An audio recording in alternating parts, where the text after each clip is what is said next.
Hello and welcome back to another Demis Hellen tutorial.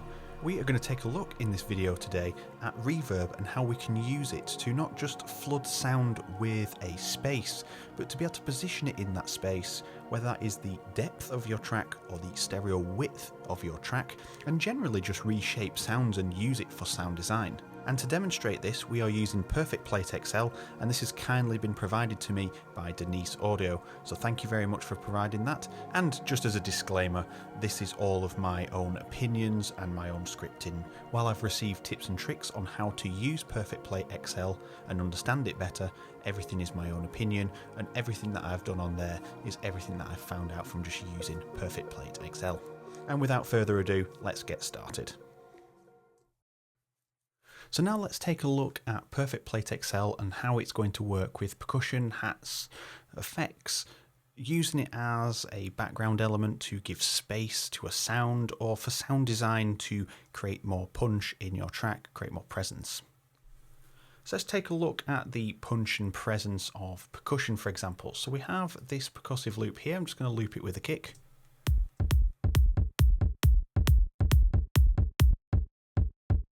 So it's sounding a little bit dry at the moment, and we need to give it a little bit of pizzazz. We're going to start by attenuating the high frequencies, and we're going to use the 48 dB per octave to start that, and we're going to use a slow XL setting, so that means that the plate is reverberating slower, perfect for slower and lower sounds. It starts to take shape a little bit, but not too much. So we could put this on to dark, but this gives a little bit too much of a boost on that lower end. And that's sounding a little bit too dark, a little bit too heavy and muddy, and it's just creating more work later on in the processing chain. So we're going to use the natural for this one, and then we're going to look at the shape down here. So to start with, we're going to shorten that tail. So it's somewhat more acceptable, and we're going to reduce the width, just so we have a more controlled sound within where the percussion really would be without having this super wide reverb. I'm going to bring this down to about 25 Hz, and I'm going to bring this down to about 200 Hz, just so that it sits in that region and the reverb isn't really being heard anywhere else. So now it's giving it the impression that it's a bigger drum than what it is, but it's still a little bit flappy, it's not quite there, so let's change our approach to the sound. So we're going to start by using a drum preset, so I'm going to click the load preset down here, and we're going to navigate to drums and simple plate, or simple drum plate, there we are. So now we can see that our settings down here are reduced to a very short reverb. I'm going to attenuate the top frequencies, and we're going to bring this low pass down to about 200 Hz and this down to about 25-ish, something like that. And we're starting to get more punch out of the sound already. It's using a slow XL plate, so that's a slower reverberating plate, the speed, and we've chosen that 48 dB. It's on bright at the moment. I'm going to change this to natural, just so it gets a little bit more punch out of it. If we put it on dark, it's a little bit too heavy. And that's just giving us more work to do later down the line in our effects chain. So I'm going to leave it on natural. We've got a good starting point there. Now the main feature here is the reso. So we're going to turn this up to 100%, and we can actually tune into frequencies here. So we've got a section here, and a section here. So let's take a look at what we can do here. So I've already identified that this percussion is in F. So we can tune to F quite easily here. We can actually change by clicking here to Hertz if we so wish to do so, but it's easier to see the actual note that we're affecting. So the first one we can listen to here, and we can put the resonance up so we get a nice clear view of it. If we just turn the gain down on these two, you can hear it's resonating F2. So let's take this down to F1. Okay, so it's not sounding too great, it just sounds okay. You can hear that resonant frequency coming through, and it's not really what we want. Let's have a sweep up to the top.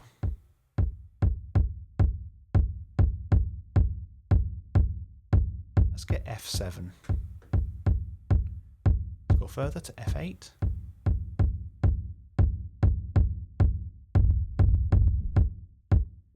control how punchy and how deep that sound is with the resonance control now. I'm going to put it about 80% there.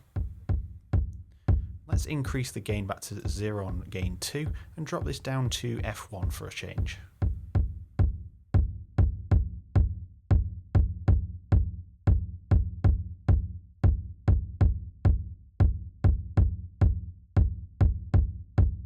And I'm going to leave gain 2 around there, and then frequency 3 we're not going to use. So now we've just got a load of punch out of there, and we're actually going to mix this in. So there's nothing.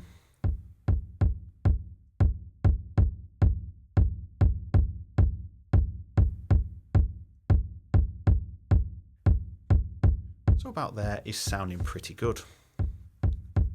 Now we can see that Detune and Ducker are mixed in here as well, so let's have a look at what's happening in here. So this is just creating a little bit of movement. If we turn that off.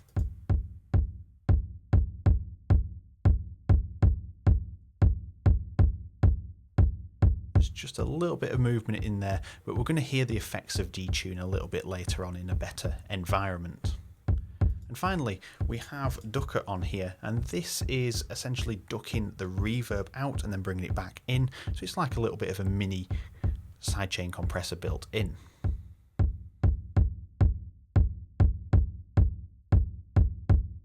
And I'm going to leave that where it is, and we'll just turn this on and off.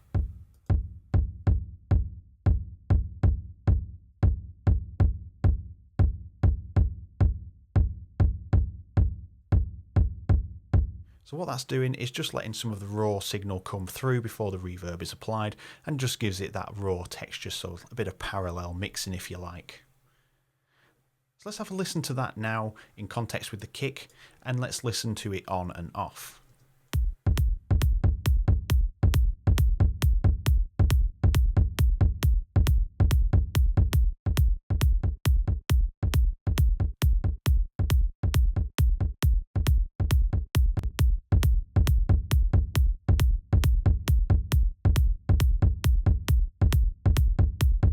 And I think that sounds pretty good. A few tweaks, maybe the mix on the reso, just to control those extra frequencies that we brought in there, but you can hear the power is really coming from boosting these frequencies in the upper region, the bit that we've actually filtered out, so we get a little bit of resonant content coming through to make it punch through the mix and be heard easier.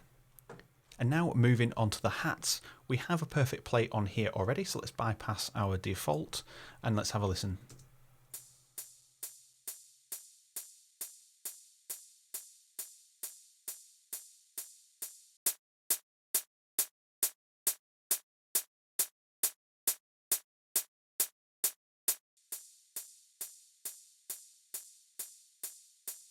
And from that we can hear Perfect Plate is taking off that raw edge, that harsh transient, and giving it a space to operate in, as well as the volume being a little bit lower. So what are we using to create this? Again, we're going to start with a preset and we're just going to tweak that up. So we're going to start off with a Perfect Plate preset that is a plate so clean you could eat off it.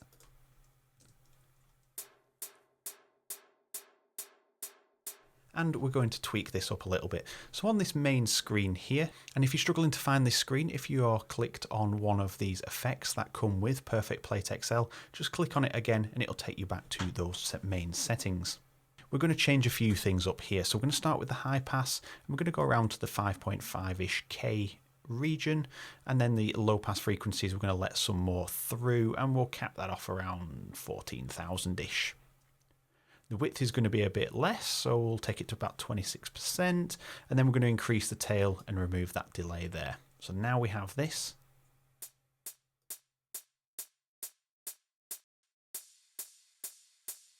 And that's giving us our classic reverb sound. I'm just going to take that up a little bit more, and then we're going to leave that as it is. So we've got a good starting point. I'm going to do a basic roll here just to give it a bit of brightness and just make sure that we're chopping off all that low end, even though it's going through that high pass.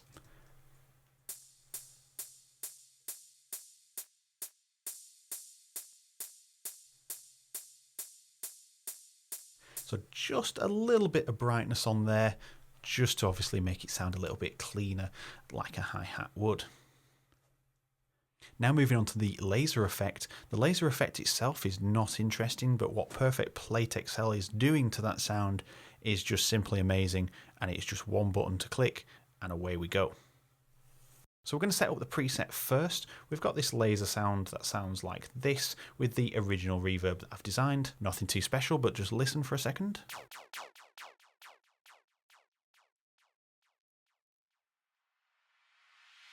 We can control how long it takes for a reverse reverb effect to actually kick in. So we can make a seamless loop of that laser shot hitting and then the sound coming in later and reversing before the 4 bars loops back round and the laser shot plays again.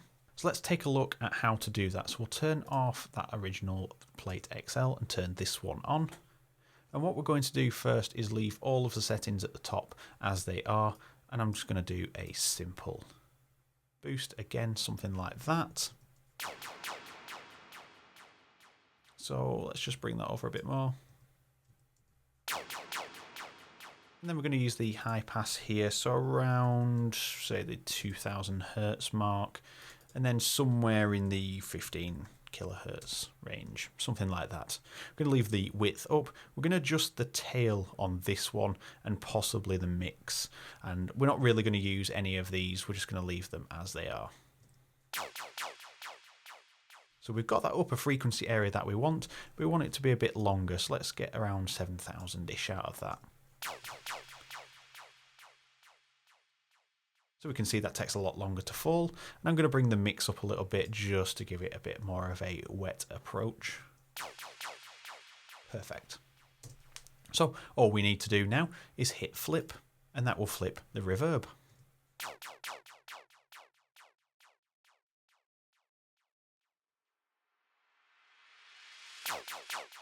And there we are, we have our perfect loop. We can tweak that with the tail. If it comes in a little bit too late or a little bit too early, we can just balance that out based on the tempo of your track.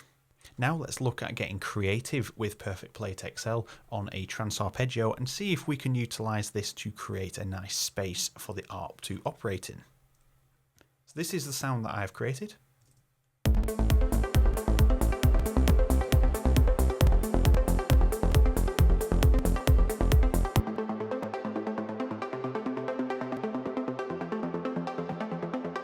Bypass this.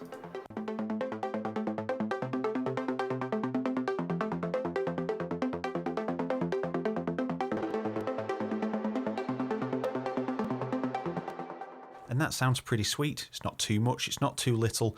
It's just got the right amount of frequency in there to control the sound and just give it a nice positioning in the track. So let's bypass that first one and open up the second one. And we have our default preset, which will sound like this. So for now, I'm going to turn the mix down. I don't want to hear too much of it, but just enough that it's starting to mix well.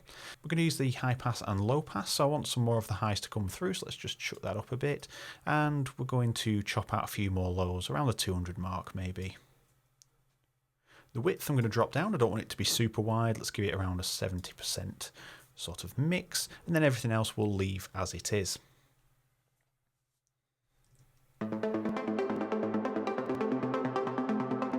That's starting to sound better. We're actually emitting a lot of the low frequencies, so it's starting to sound a little bit cleaner already. We're going to use rotate and ducker in this one, so let's turn off reso, drive and detune. And we're going to do a bit of shaping here, so I'm going to leave everything as it is at the top. Everything stays as you can see. And then what we're going to do, I'm using the mouse wheel here to control the steepness of this curve. I'm just going to roll that like that.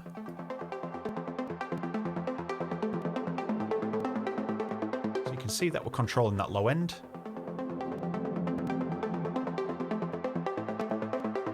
I'm going to bring a bit of a dip here using this one. So what that's doing is still adding a bit of reverb, but it's actually dipping out from that lower section. Let's just control that. Again, using the mouth to control the cue. I'm going to bring this back a little bit. I think it's going to be around there. That sounds best.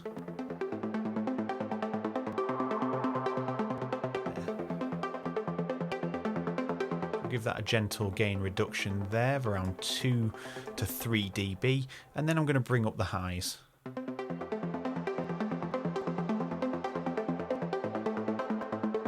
And that's not sounding too excessive there, so that sounds pretty good as a starting point. Let's increase the mix. So you can see it's a little bit too much.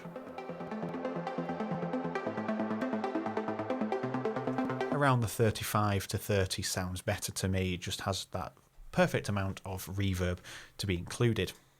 So what can we do with rotate? So we had these vibrato and tremolo, and then the shape controls, and then we had our timing as well. And what we can do is we can actually create a bit of movement in there, so it actually creates a little bit more of an interesting sound instead of it just being a reverb on top of an arpeggio.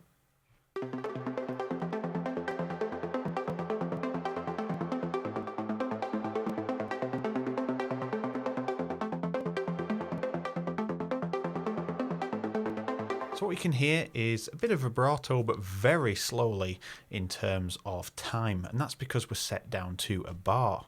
So let's increase this up to, say, eighth notes. So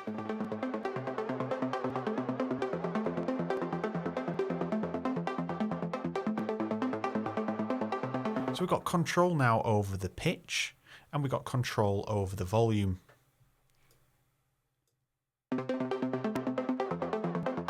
We can add both together. We can change the shape of this if we want to use, say, a saw shape, so we have a sharper up and down movement, or we can use a sine or anything else, but the sine sounds a little bit more natural in my opinion. So what I'm going to do is turn the filter off here for now, and we're going to set this to quarter notes, I think. That's going to sound okay, and then we're just going to increase the vibrato. I'm not really bothered about the volume ducking here, just want a little bit of movement in that pitch.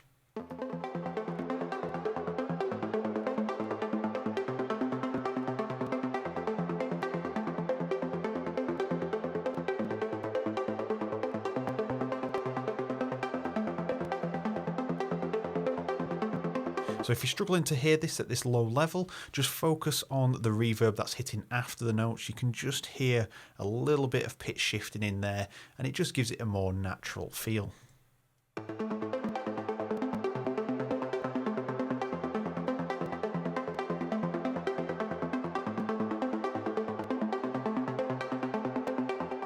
That sounds pretty good to me. And then finally, what we're going to use is the ducker. Now on the ducker here, we're going to let the arpeggio notes come through a little bit more by adding, say, 50% mix. And we're going to use these settings here to control how much and how fast this compressor works to duck the reverb out of the way. So let's go extreme.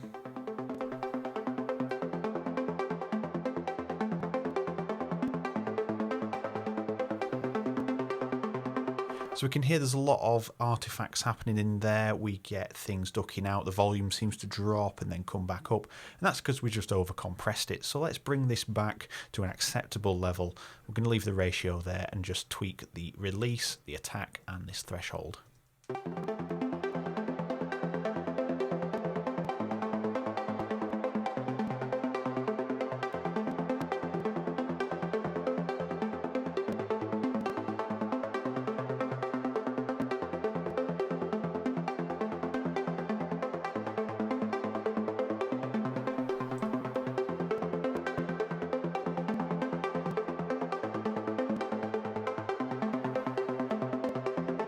So what we're listening for there is just to have a smooth, transparent compression. I don't want to hear this actually working. I just need to have that reverb just moved out of the way and gently coming back in. So a bit of a quick release because there's a lot of notes. It's quite syncopated. At the same time, the attack is a little bit slower, and that is down to letting some of that attack come through, obviously, before the reverb hits. And then the threshold is just controlling the ceiling level of where that happens, what triggers this to actually work. That's a little bit too much.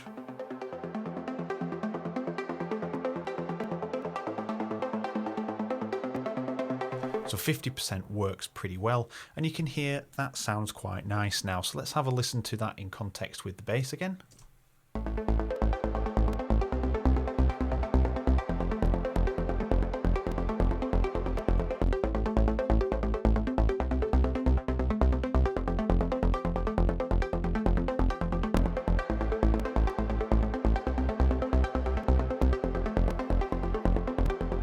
can argue that the mix needs to be a bit lower.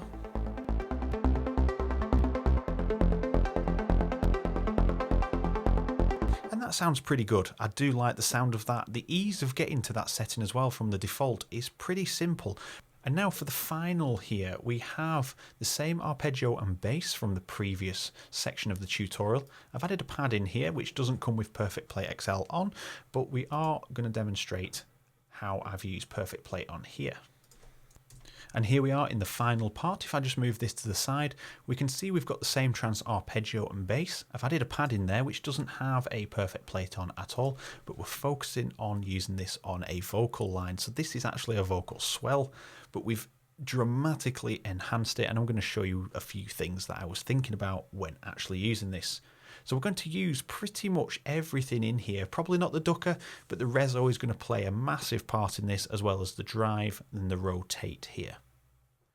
So let's listen to what we've got. I've just turned on the previous Plate XL preset that I designed, and then we'll recreate this.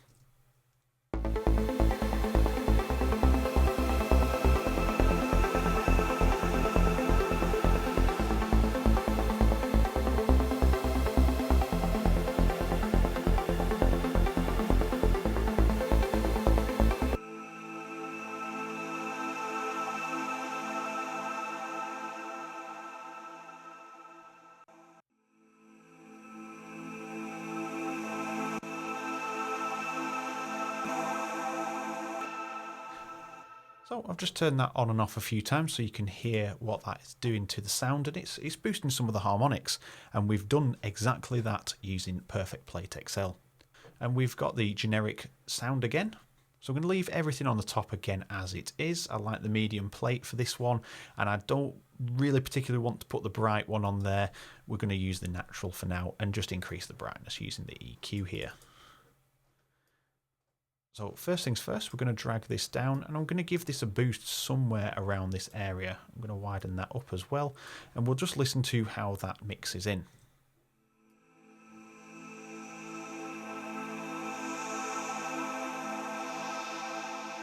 Okay, so we want a bit of brightness there. That sounds about right there.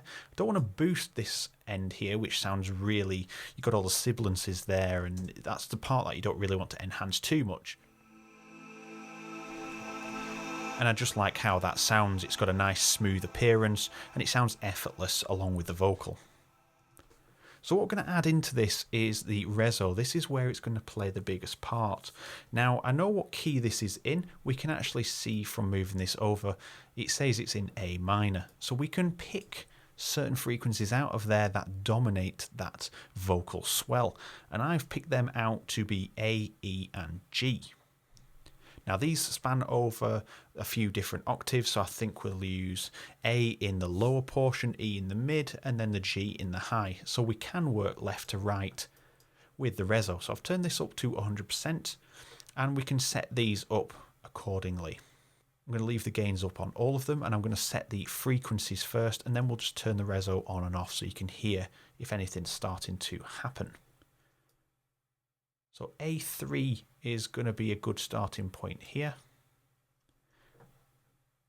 And then this is already on E, but we want it on octave 5. And then finally we want G. I'm going to put that right up at the top, G8.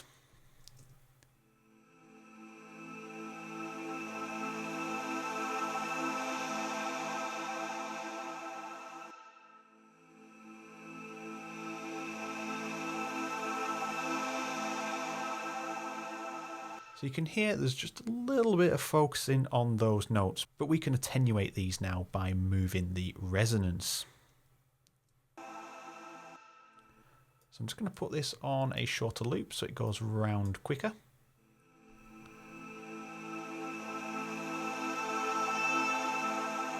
So you can hear now that we're simulating someone extra coming in.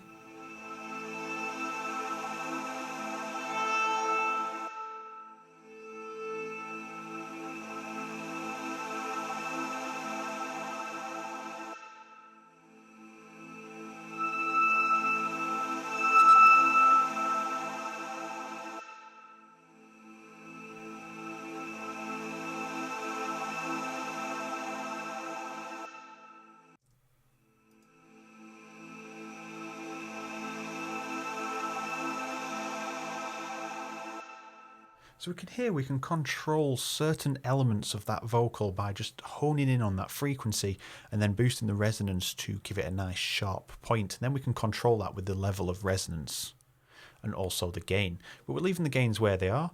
G8, you can't hear too much, but if you get it on the headphones, you can just hear that little bit extra on the top end. And we're going to jump in now and use the rotate again. And we're going to increase the vibrato. I'm not too bothered about tremolo again in this instance. And we're going to set this to 8s, I think. Turn the filter down.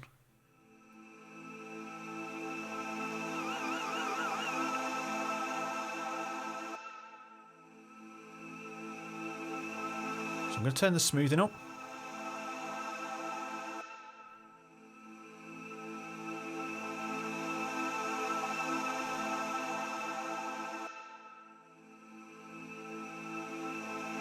Bit of a slower time gives it a better effect, and it's starting to add extra movement in the background now, so we actually hear a little bit of pitch shifting. Let's have a look at the tremolo, just see if it actually fits in with this.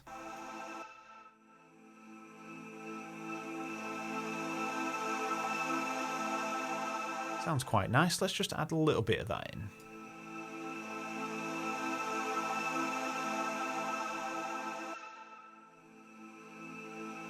You can hear that's just turning on and off because a square is essentially on off as the position. We'll stick with the sine, that sounds nice. We smoothed it off a little bit and we can change things up. We could change it into triplets and dotted, but we'll keep that as a straight rhythm for now. Now on the detune, we can utilize this. I'm just going to bring that down a little bit as well. 100%, and we can introduce a little bit of shake, wow, speed, and you'll hear exactly what this is doing in this instance now.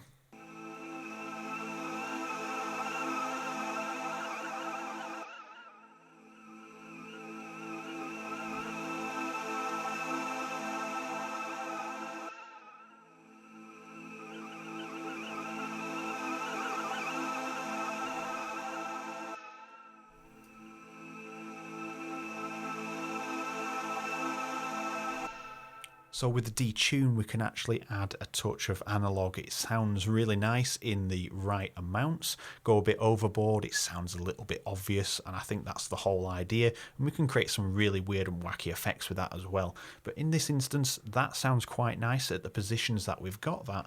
Maybe we could go a bit high on the shake. Let's just have a listen. Lower on there.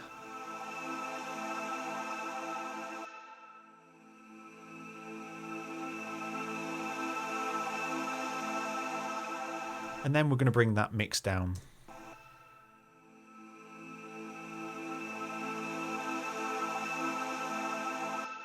Perfect. That sounds quite nice. Let's have a listen to that in context.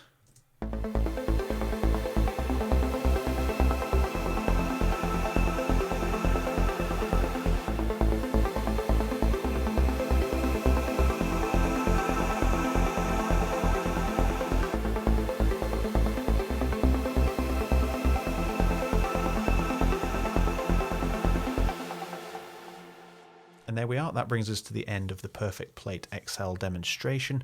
I'd like to thank Denise Audio for providing Perfect Plate XL to show you. And you know me, I don't show off products that I don't believe in. I knew that this one would have some potential inside of a trance mix, a trance setting, and as well as some of my other stuff, my more progressive trance and my house, as well as doing some orchestral work. It works really well in there as well. And having everything on one page and not have to navigate through menus, choosing things, is a really nice touch. The only menus we have are here at the top, but it's just a drop-down menu that shows you extra settings to tweak. Everything else is on the buttons. So if you enjoyed the video, please let me know down in the comments. Also, drop a like and subscribe if you want to see more videos, and I will see you all in the next one.